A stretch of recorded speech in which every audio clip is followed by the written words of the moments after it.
What is going on, everyone? Thank you for checking out another SGN video where it's all sim all the time, and I am back with another Madden 22 video, and this is based off a video I did last year, and it was 5 ways to improve your franchise, and it was actually extremely successful for me with Madden content, so I thought, you know what, let's drop it again this year. Now, I know a lot of you are like me. We're waiting for the scouting update to arrive to start our real franchise. But that doesn't mean we're not playing around and having fun with a franchise right now, even though the game is kind of broken and we're waiting for a lot of patches to fix things. But once that scouting update drops, this will still apply. It applies now. So go ahead, subscribe to the channel, like the video, help me out, and check out 5 ways to improve your franchise mode, Madden 22.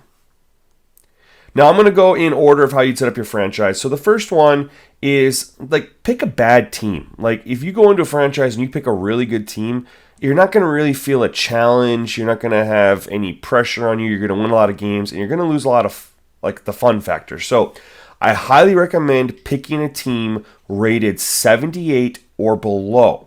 Now, I did drop a video for this on the 5 best teams to rebuild in Madden 22. I can link it in the video and check that out for sure. But there are other teams that you could use. Just 78 or below is what I recommend. There are a lot of 79 rated teams, but they're, in my opinion, a little too good. But definitely 78 or below to have a challenging experience inside franchise mode to help it stay fresh and competitive and make you want to keep playing to improve your team, which is one of the hardest things to do in franchise mode.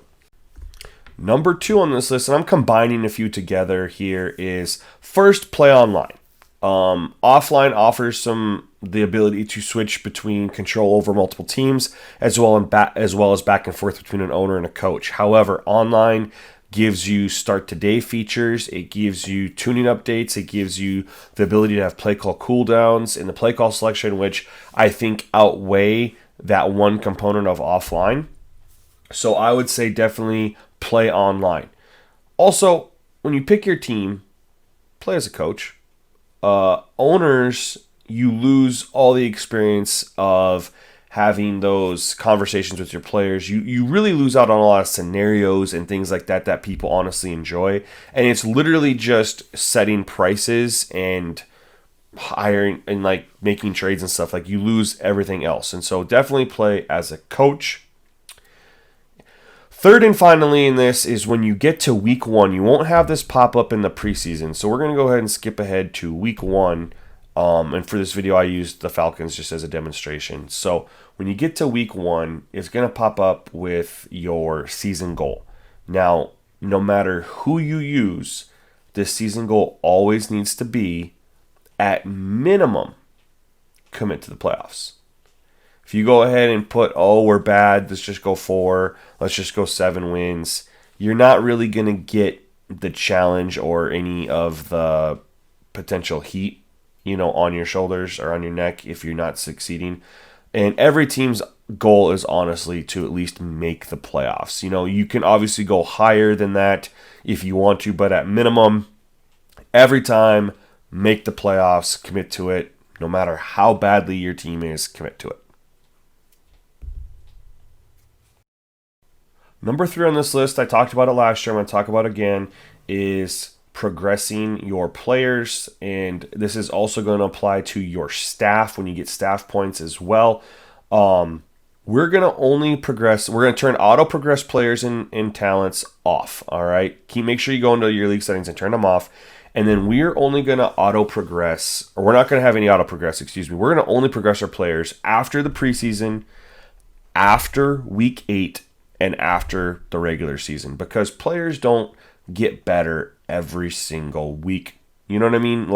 They'll have good games, but there's always a little downside in there. And that's what's wrong with the XP system in Madden 22 is you players can literally just get better overall wise every single week if they wanted to.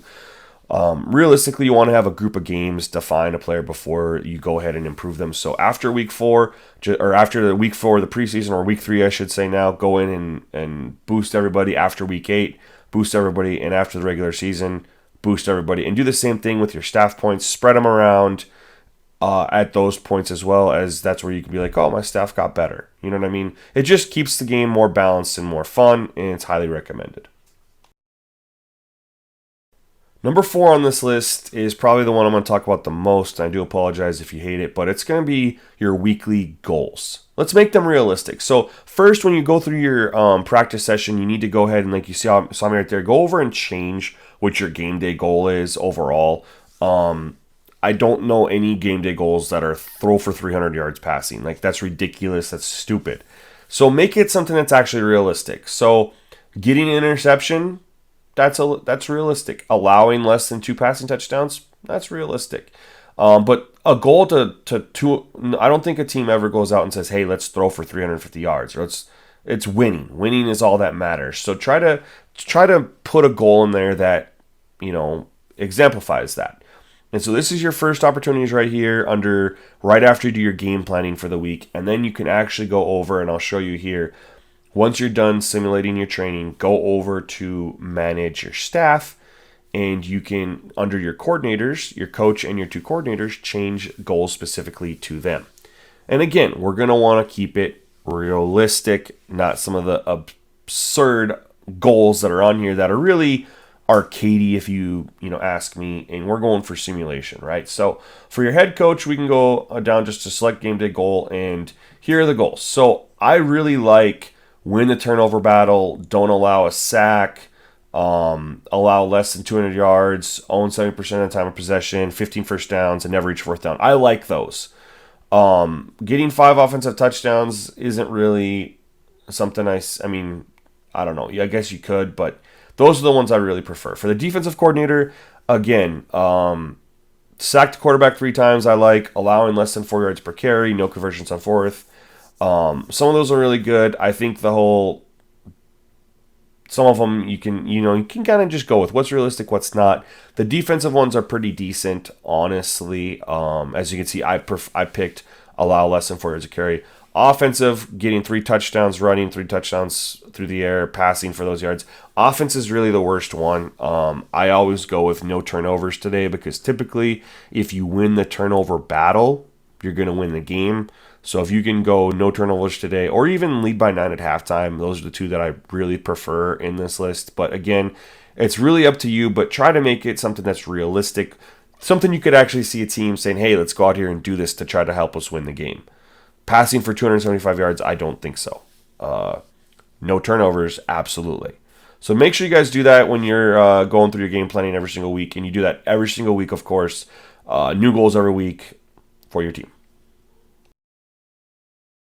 All right, and last but certainly not least, number 5 is using some realistic XP sliders. So out the box, Madden's XP sliders have kind of been bad the last couple years. Now, my man Adam Broski hit me up on Twitter, and he said that actually this year the XP sliders for Madden 22 out the box are pretty good. He's running test simulations right now, and he's got some adjustments, and he went ahead and dropped them for me, and I'm actually going to input these right now because he's actually feeling pretty confident in these. There might be a couple tweaks to these, and you can go ahead and find his information on these XP sliders on Operation Sports.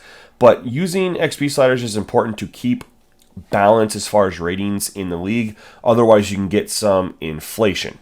We don't want inflation. So you can see tight ends has already dropped to 87. That's because at 100, you were getting too many good tight ends that go against the overall base roster amount. And that's what we're trying to do, is keep a balance. So XP sliders are very important for that. So you can go ahead and copy these right here. These are what he sent over to me, or you can find another set. Doesn't matter.